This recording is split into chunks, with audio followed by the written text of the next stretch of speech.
Nenad Macanović Bebica optužio je Mariju Kulić da njegovu bivšu partnerku Miljanu truje psihijatrijskim lekovima kako bi sa njom manipulisala.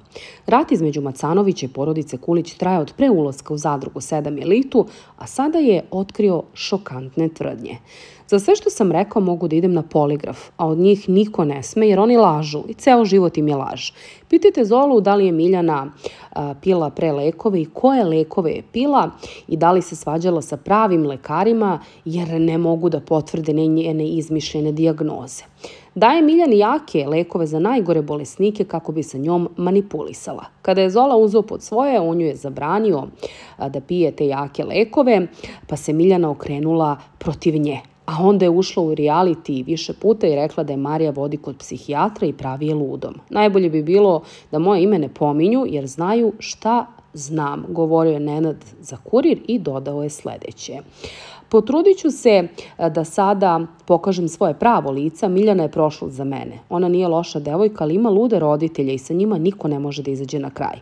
Omraženi su u celom Nišu, gde god su me ljudi videli, sreli na ulici, tamo rekli su mi da se pazim jer će me uništiti kada im više ne budem bio potreban. A ja im nisam verovao. Sada sam shvatio da su hteli da mi pomognu, a ja sam se sa svima svađao zbog Kulića i branio ih kao da su moji roditelji. Nastavio je Nenad.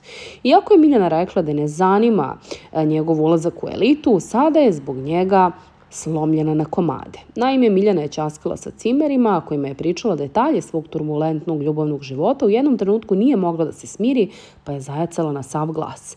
Ona je zaplakala kada je navela da je Bebica sa njom bio iz koristi. Božo Jones joj je rekao, nemoj da se nerviraš, ne nerviram se, nego mi je mnogo teško. Što me samo gledaju kroz korist? Da li ja nemam dušu? Da li ja nisam lepa? Ne, nego treba da nađeš pravu osobu koja napreduje. Zašto i kada napreduje, zašto me i dalje ne voli? Ne znam. Miksi je zaljubljen u Zolu, voli ga, on je gleda samo kako bi se izgradio u realitiju.